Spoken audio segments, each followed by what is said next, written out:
Hello बच्चों, आज के वीडियो में हम लोग क्लास 10 की जो रियल नंबर थी उसी को आगे बढ़ाएंगे। तो एनसीईआरटी ने एक अपडेट किया है। अपडेट नहीं बोल सकते हम लोग, बस कुछ टॉपिक्स को उन्होंने डिलीट कर दिया है, कुछ न्यू टॉपिक उन्होंने नहीं रखा है। तो बुक को उन्होंने और आसान किया है, हल्का किया है। उन्होंने बहुत सारे टॉपिक जो अननेसेसरी थे उनको डिलीट कर दिया है। तो Euclid division lemma, Euclid division algorithm, इन सब को जानने के बाद, हालांकि इन सब चीज़ों को डिस्कस नहीं किया गया है न्यू बुक में, पुराने वाले बुक में है ये सारे। तो उसके बाद जो है न्यू बुक में फंडामेंटल थ्योरम ऑफ अरिथमेटिक को दिया गया है। तो इसी को हम लोग समझेंगे। अब फंडामेंटल ऑफ अरिथमेटिक को समझने से पहले हम लोग बहुत सारे चीज़ों को समझेंगे, उसके बाद ये आपके लिए बहुत आसान हो जाएगा समझना। तो सबसे पहले जो है हम लोग कुछ नंबरों के बारे में पढ़ेंगे। तो सबसे पहले जो नंबर आता है वो क्या है हमारा? Prime number. प्राइम नंबर हालांकि आप लोग सब जानते होंगे, ये क्लास 6 से शुरू हो जाती है, फिर भी हम लोग चीजों को समझने के लिए इसे डिस्कस करते हुए चलेंगे ताकि सारी चीजें हमें आसानी से समझ में आ जाए। उसके बाद जो पढ़ेंगे आप, वो आपका क्या हो जाएगा? Composite number. और एक पढ़ना है जिसे हम लोग बोलते हैं को प्राइम नंबर।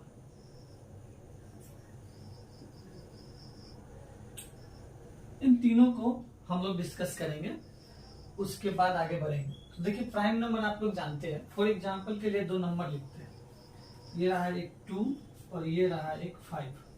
2 के फैक्टर आप लोग जानते हैं। फैक्टर कहने का मतलब वो सारे नंबर जो 2 को डिवाइड कर देगा। तो आप जानते हैं 1 2 को डिवाइड कर देता है, 2 भी 2 को डिवाइड कर देता है। तो 2 के दो ही फैक्टर हुए, 1 और 2।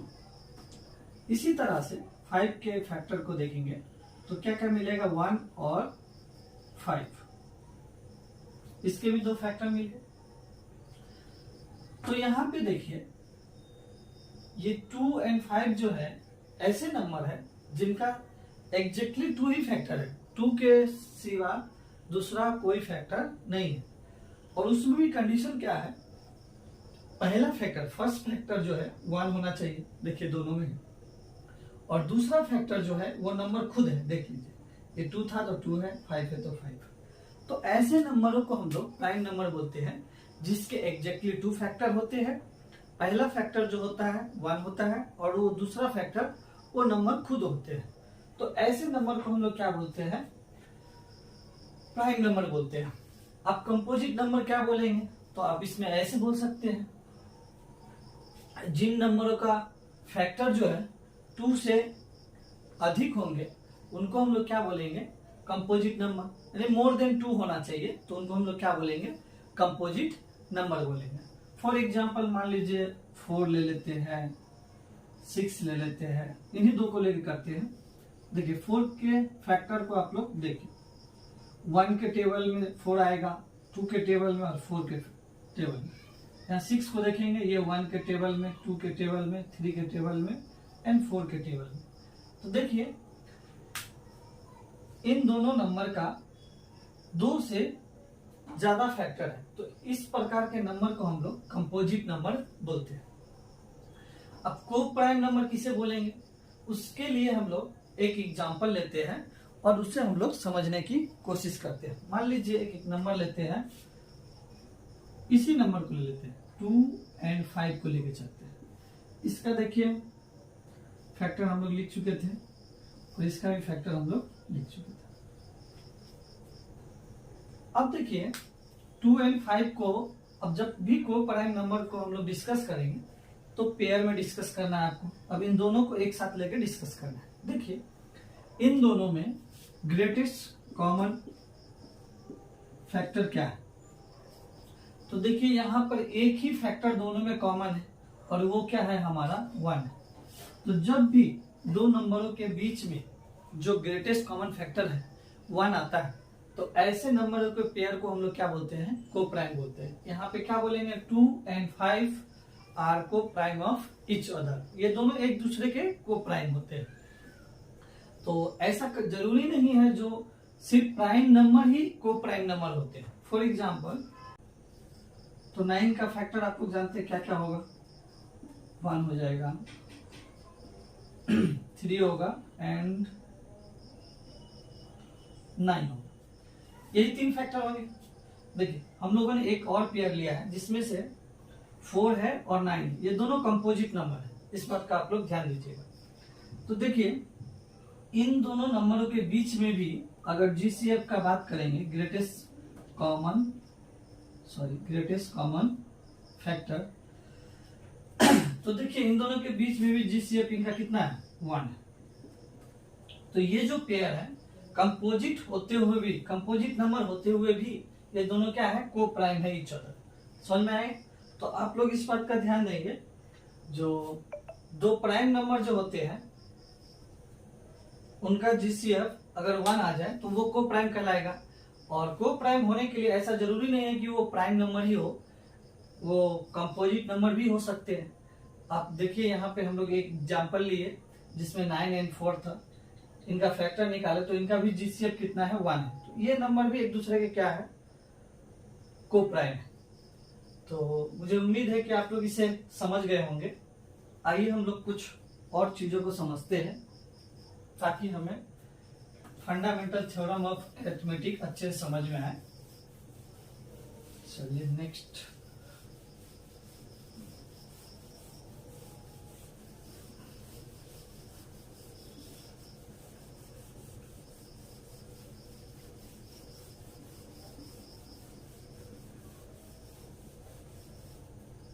देखिए नेक्स्ट जो हमें समझना है वो क्या है हमारा,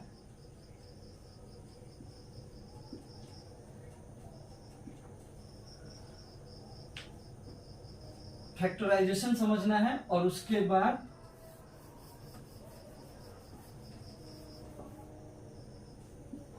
प्राइम फैक्टराइजेशन समझना है।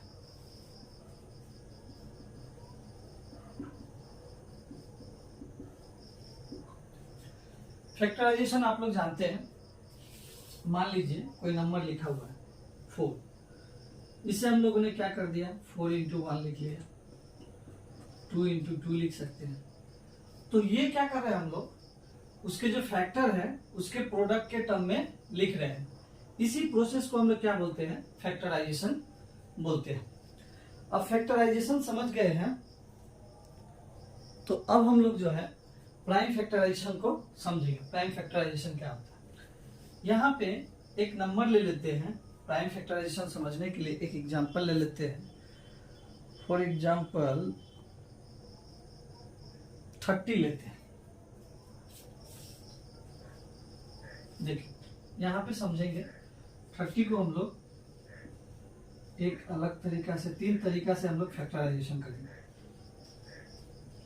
देखिए किसी बच्चे ने प्राइम फैक्टराइजेशन करते समय 30 को 5 into 6 लिख लिया, किसी ने इसे 10 into 3 लिख लिया, किसी ने इसे 15 into 2 लिख लिया। तो देखिए ये जो 30 जो है हमारे पास नंबर, इसका फैक्टराइजेशन देखेंगे तो अलग अलग है, यहाँ भी अलग है, यहाँ भी अलग है, यहाँ भी अलग है। लेकिन अभी आप यहाँ पे देखेंगे, इसके फैक्टर में देखेंगे 5 तो प्राइम नंबर है लेकिन 6 जो है प्राइम नंबर नहीं है। तो आप इसे क्या करेंगे, इस कंपोजिट नंबर को फर्दर प्राइम नंबर में डिवाइड करेंगे। तो इसे हम लोग फिर से क्या लिख सकते हैं, 5 into 6 को लिख सकते हैं 2 into 3। फिर यहाँ पर देखेंगे 3 तो आपके पास प्राइम नंबर है लेकिन 10 जो है कंपोजिट नंबर है। तो इस कंपोजिट नंबर को हम लोग फिर से क्या लिख सकते हैं, प्राइम नंबर के टर्म में लिख सकते हैं 2 into 5 into 3। फिर यहाँ पर देखिए ये 5 है या 15 है, सॉरी 15 भी हमारा कंपोजिट नंबर है, इसे भी हम लोग प्राइम नंबर के टर्म में लिखेंगे तो 3 into 5 लिखेंगे। तो यहाँ पे देखेंगे ये जो है हमारा ऑर्डर में नहीं लिखा हुआ है, सारे नंबर को हम लोग क्या करेंगे, ऑर्डर में लिखेंगे। तो कौन सा ऑर्डर में लिखेंगे, हम लोग जो है असेंडिंग ऑर्डर में लिख लेते हैं, 2 इंटू 3 इंटू 5, यहां भी लिख लीजिए। तो असेंडिंग ऑर्डर में पहले छोटा नंबर आएगा,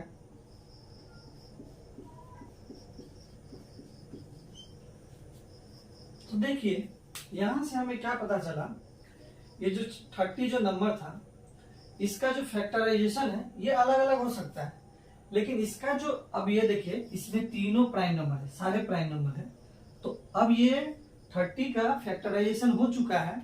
सिंस यहाँ पे सारे प्राइम नंबर है तो इस फैक्टराइजेशन को आप लोग क्या बोलेंगे, प्राइम फैक्टराइजेशन। तो आप लोग समझ रहे होंगे। तो देखिए 30 का फैक्टराइजेशन अलग अलग हो सकता है, लेकिन प्राइम फैक्टराइजेशन अगर देखेंगे, अगर इनका ऑर्डर को अगर ध्यान में रखा जाए, एक ही ऑर्डर में कर दिया जाए, तो देखेंगे सब किसी भी तरह से आप अप्रोच कीजिए, प्राइम फैक्टराइजेशन जो है ऑलवेज सेम रहने वाला है, यूनिक रहेगा आपके पास। तो आई होप कि आपको ये चीज अच्छे से समझ में आ गया होगा। तो हमारा जो फंडामेंटल थ्योरम ऑफ अरिथमेटिक है यही कहता है, जो कोई भी कंपोजिट नंबर लेंगे आप और उसका अगर आप प्राइम फैक्टराइजेशन करेंगे, तो आप किसी भी तरह से अप्रोच कीजिए, उसका जो प्राइम फैक्टराइजेशन है वो ऑलवेज यूनिक आएगा। अब प्राइम फैक्टराइजेशन कहने का मतलब क्या, आप उसके फैक्टर के प्रोडक्ट में बदलिए और वहां सारे फैक्टर जो होंगे प्राइम होंगे, तो आपका जो फैक्टराइजेशन होगा, प्राइम फैक्टराइजेशन, वो क्या होगा, यूनिक होगा। तो आप लोगों को ये अच्छे समझ में आ गया होगा जो फंडामेंटल थ्योरम ऑफ अरिथमेटिक क्या है। तो इन सारे चीजों को समझ गए होंगे आप लोग।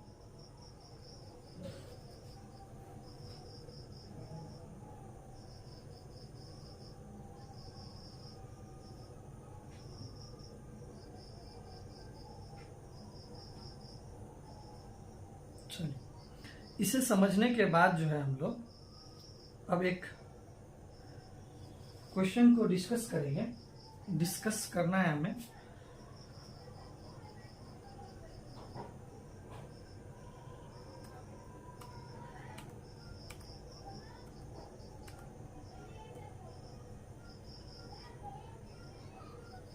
चलिए,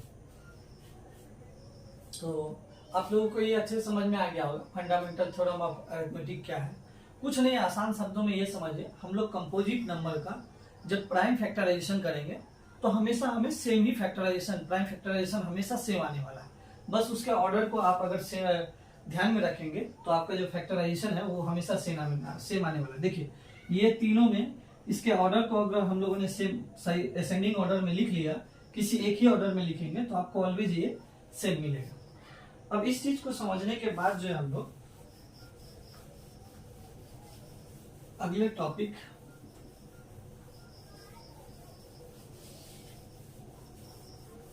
फाइंड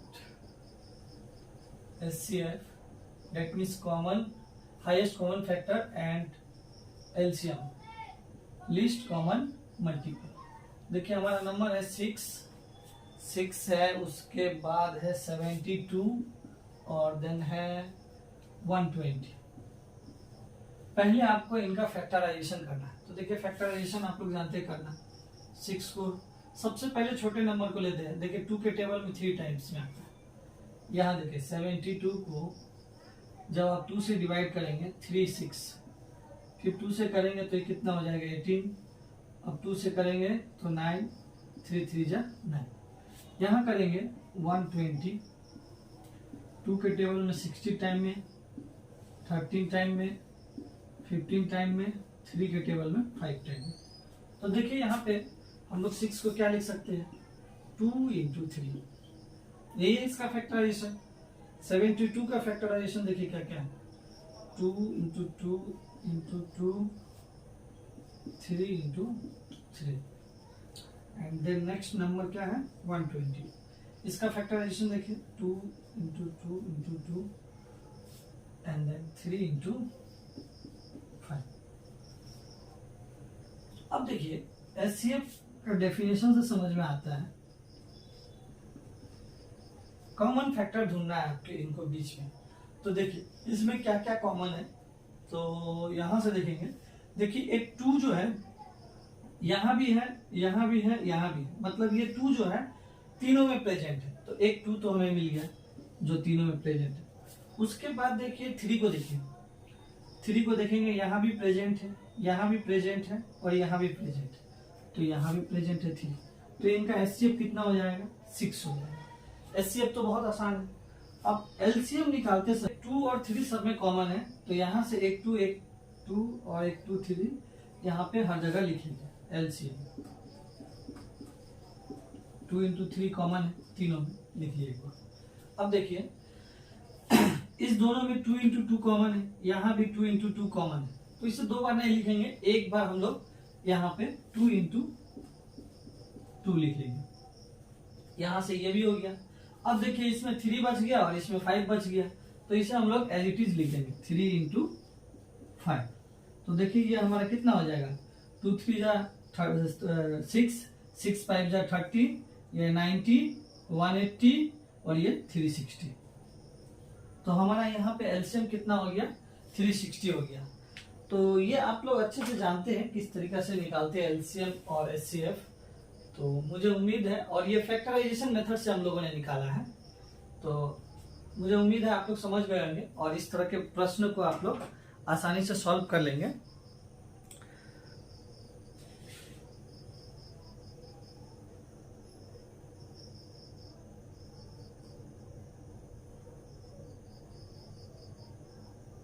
आइए एक दो थ्योरम्स को समझते हैं।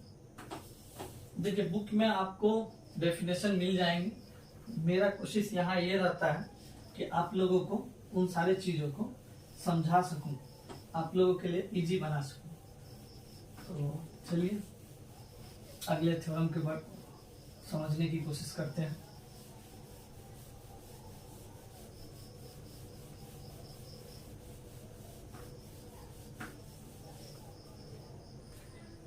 अब हमारा थ्योरम जो है, थ्योरम क्या है हमारा, बोल रहा है अगर एक प्राइम नंबर लेंगे p और वो प्राइम नंबर अगर किसी पॉजिटिव इंटीजर के स्क्वायर को, देखिए पॉजिटिव इंटीजर मान लेते a है और उसके स्क्वायर a स्क्वायर को अगर डिवाइड करता है तो वो प्राइम नंबर जो है a को भी डिवाइड करेगा। ये आप लोगों को समझना है अच्छे से।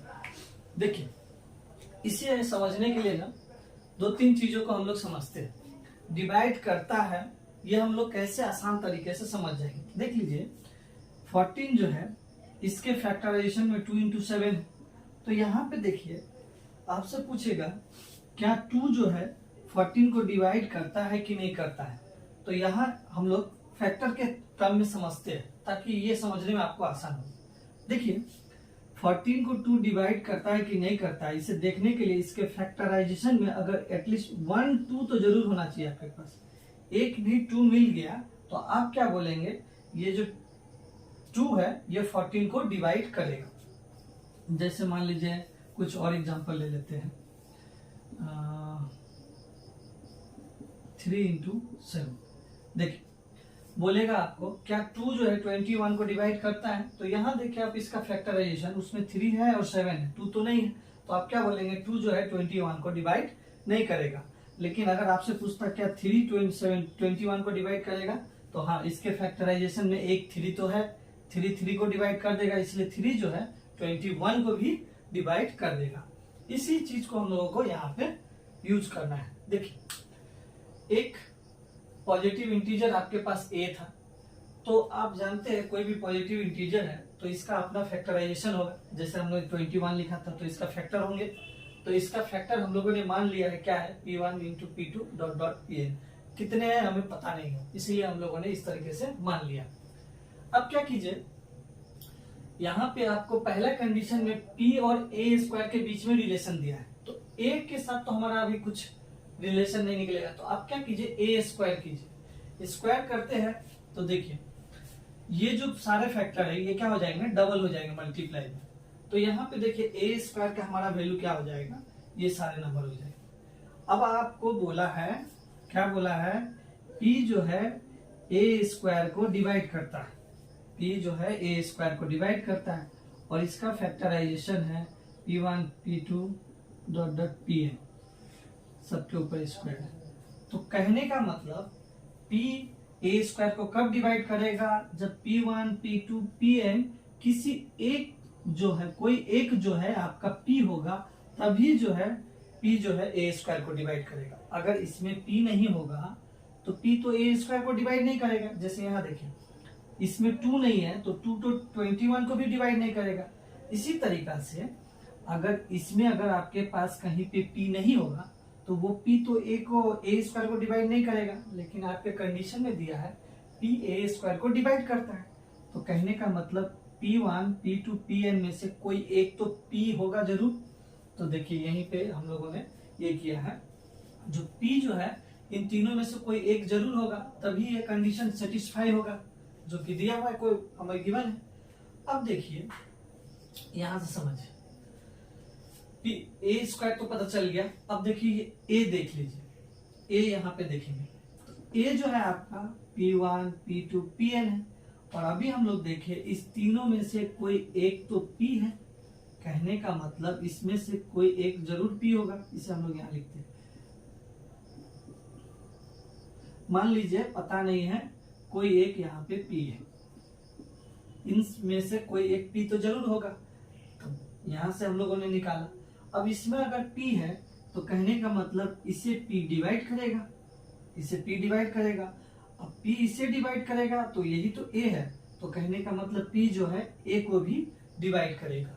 इसे समझने के लिए हम लोग एक एग्जांपल भी लिए हैं ताकि आपको आसानी से समझ में आ जाए। देखिए P को हम लोगों ने 3 माना है, A को 6 माना है। A का फैक्टराइजेशन 2 into 3 हुआ। अब यहाँ पर A स्क्वायर की, तो देखिए 2 into 3 2 into 3। अब बोला है जो P जो है 3 A स्क्वायर को डिवाइड करता है, P जो है A स्क्वायर को डिवाइड करता है, कहने का मतलब ये 3 A स्क्वायर में होना चाहिए कहीं ना कहीं। तो देखिए यहाँ पे आपको 3 मिल रहा है, एक 3 तो होना ही चाहिए, बाकी का छोड़ दीजिए आगे। तो A स्क्वायर में ये नंबर है, इसीलिए P जो है A स्क्वायर को डिवाइड कर रहा है। अब देखिए यहाँ पे A देखेंगे, A जो है अगर A स्क्वायर में 2 into 3 है तो A देखेंगे, A जो आपका मिला, A क्या आपका 6, उसमें भी 2 into 3 है, मतलब 3 तो इसमें भी है। तो कहने का मतलब आपका जो P है, P क्या है आपका 3, ये इसे भी डिवाइड कर देगा, 3 से 3 डिवाइड हो जाएगा, तो P जो है आपका A को भी डिवाइड कर देगा।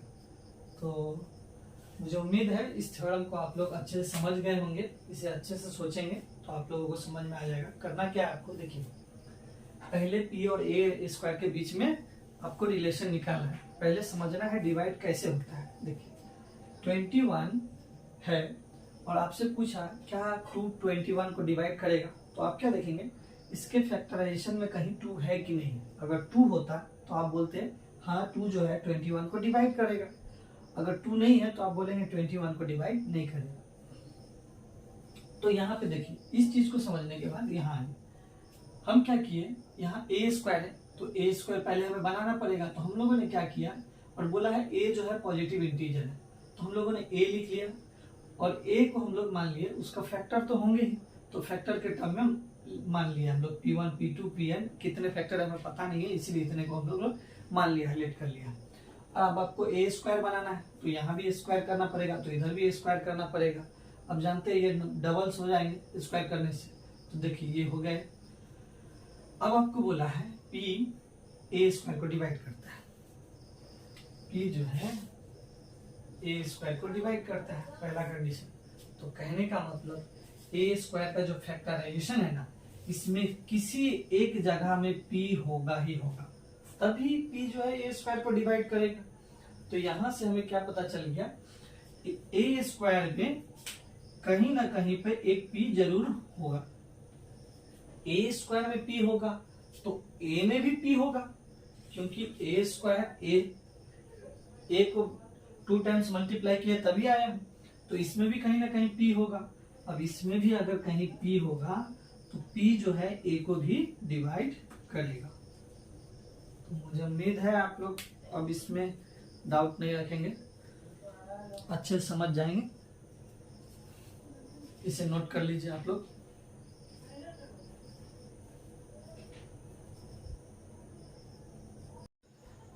अब देखिए एक प्रश्न को हम लोग सॉल्व करते हैं। क्वेश्चन ये है हमारा, √2 जो है ये इरेशनल नंबर है, ये आपको बताना पड़ेगा। तो जब रेशनल का बात इरेशनल का बात आया तो हम लोग एक बार डिस्कस कर लेते हैं। आप लोग नंबर पढ़े थे और ऐसे नंबर जिसको पी बाई क्यू के फॉर्म में लिखते थे, आप लोग याद कीजिए, पी बाई क्यू के फॉर्म में लिखते थे और ये नीचे वाला नंबर क्यू जो है जीरो नहीं होना चाहिए था, तो उन नंबर को हम लोग क्या बोलते थे, रेशनल नंबर। और जिनको हम लोग पी बाई क्यू के फॉर्म में नहीं लिख पाते थे उसे हम लोग क्या बोलते थे, इरेशनल नंबर। ये आप लोग पहले पढ़ चुके हैं। तो देखिए आपको प्रूव करना है √2 जो है इरेशनल नंबर है। तो इसे कैसे प्रूव करेंगे, इसे ना हम लोग कॉन्ट्राडिक्शन मेथड यूज करते हैं। पहले इसे रेशनल मान लेंगे और जो हम लोग माने हैं वो हमारा एजम्पशन लास्ट में गलत प्रूव होगा, तो हम लोग उसे क्या बोलेंगे, ये रेशनल ना होकर इरेशनल है। तो कैसे लिखते हैं, देखिए हम लोगों ने √2 को जो है रेशनल नंबर मान लिया। लेट, यहाँ देखो लिखा हुआ है let 2 is a rational number. अब रेशनल नंबर है तो आप लोग 2 को क्या लिख सकते हैं, √2 को पी बाई क्यू के फॉर्म में जरूर लिख सकते हैं। यहाँ पे क्यू आपका जीरो नहीं होगा। और ऐसे मानते हैं जो हमारा पी एंड क्यू जो होगा आर को प्राइम नंबर। को प्राइम नंबर कहने का मतलब क्या होता है, देखिए इस चीज को समझना जरूरी है। कहने का मतलब जो हमारा पी होगा उसका एक फैक्टर 1 इंटू पी होगा, और मान लीजिए क्यू जो होगा, मतलब आपको पहले डिस्कस किया हुआ है, को प्राइम नंबर उसे बोलते हैं जिनका जो जीसीएफ होता है ग्रेटेस्ट कॉमन फैक्टर वो 1 होना चाहिए। तो मतलब इस नंबर को सिर्फ 1 ही डिवाइड करेगा, ऐसा दूसरा कोई नंबर नहीं होगा जो p को भी डिवाइड करेगा, q को भी डिवाइड करेगा। अगर डिवाइड कर देगा तो हम लोगों ने जो इसको रेशनल माना है वो हमारा गलत प्रूफ हो जाएगा, तब ये रेशनल नहीं होके क्या हो जाएगा, इरेशनल हो जाएगा। तो वही अप्रोच हम लोग करने वाले हैं।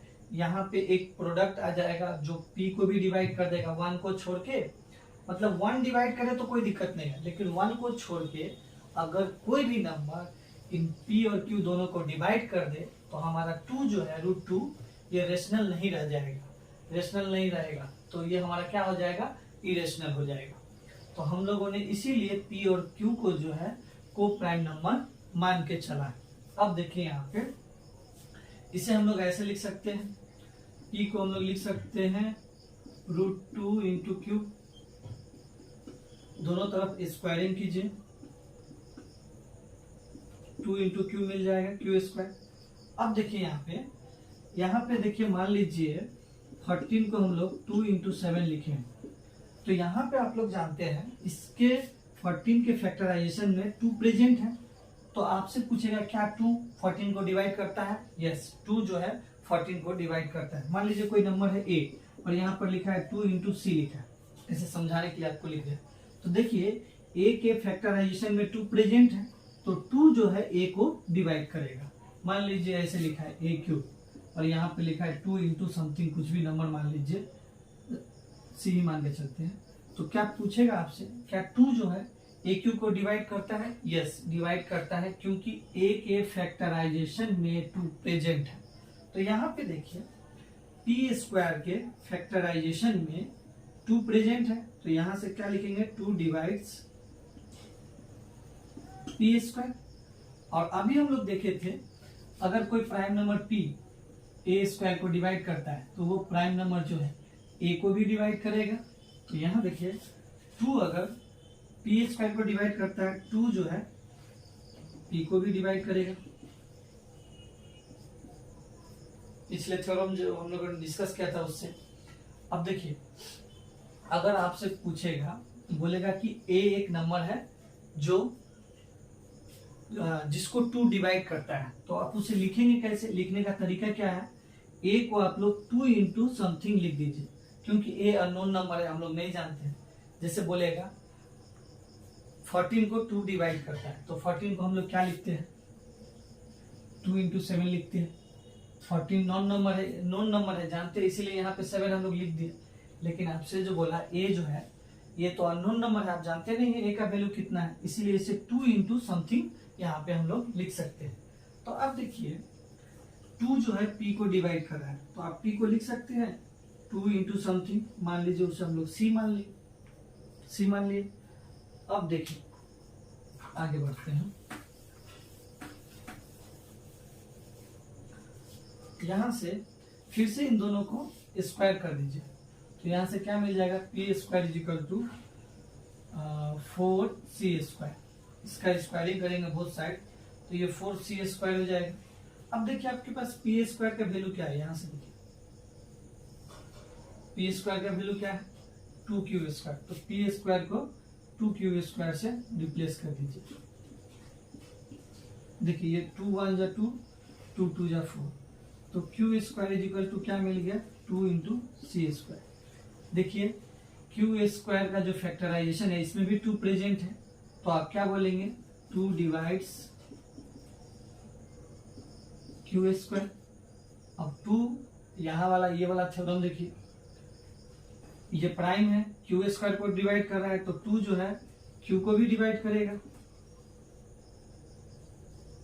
अब देखिए, अब जो हम लोगों ने माना था वो गलत प्रूफ हो गया।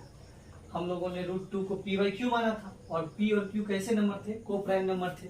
कहने का मतलब सिर्फ 1 ही इन दोनों को डिवाइड कर सकता है, बाकी दूसरा कोई नंबर इन दोनों को डिवाइड नहीं कर सकता है। लेकिन देखिए यहाँ पे आपने प्रूफ किया है, जो 2 जो है p को भी डिवाइड करता है और 2 जो है q को भी डिवाइड करता है। तो हम लोगों ने जो इसे रेशनल नंबर माना है, ये एजम्पशन हमारा क्या है, गलत है। इसीलिए √2 जो है रेशनल नंबर नहीं होके हमारा √2 क्या हो जाएगा, इरेशनल नंबर होगा। √2 इज अ इरेशनल नंबर। देखिए आप लोगों को भी समझा देते हैं ऐसा क्यों, कौन सा स्टेप कैसे क्या करना है। आप लोग p और q को प्राइम माने हैं, मतलब p को 1 डिवाइड करेगा, q को भी 1 डिवाइड करेगा, दूसरा नंबर डिवाइड नहीं करेगा। हम लोगों ने जो इतना सारा चीज किया इसीलिए किया ताकि कोई एक और नंबर खोजे जो p और q को डिवाइड कर देता है। यहाँ देखिए ये ऐसा क्यों किए, तो यहाँ देखिए यहाँ से पता चल गया जो 2 जो है p को डिवाइड करता है, एक का तो पता चल गया। अब इसे 2 डिवाइड करता है, इसे करता है कि नहीं करता है उसे भी बनाना है। उसके बाद हम लोग फिर से अगले स्टेप यहाँ पे आए। यहाँ पे देखिए फिर से p² को, यहाँ पे p को लिखे थे, यहाँ p² को q² में बदले, ताकि ये भी पता चले क्या 2 जो है q² को डिवाइड करता है या नहीं करता है। तो यहाँ से हमें पता चला 2 जो है q को भी डिवाइड करता है। तो अब हमें ये प्रूफ हो गया। अब ये हम लोगों ने प्रूफ कर लिया कि ये जो √2 जो है रेशनल नहीं है, इरेशनल नंबर है, क्योंकि 2 एक नंबर और मिल गया हमें जो इन दोनों को डिवाइड करता है। लेकिन हम लोगों ने कंडीशन माना था ऐसा कोई नंबर नहीं होगा 1 को छोड़ के जो इन दोनों को डिवाइड करेगा। तो इस तरीका से आपके इस तरह के क्वेश्चन को आप लोग आसानी से सॉल्व कर लेंगे। मुझे उम्मीद है कि ये सारी चीज आपको अच्छे से समझ में आया होगा।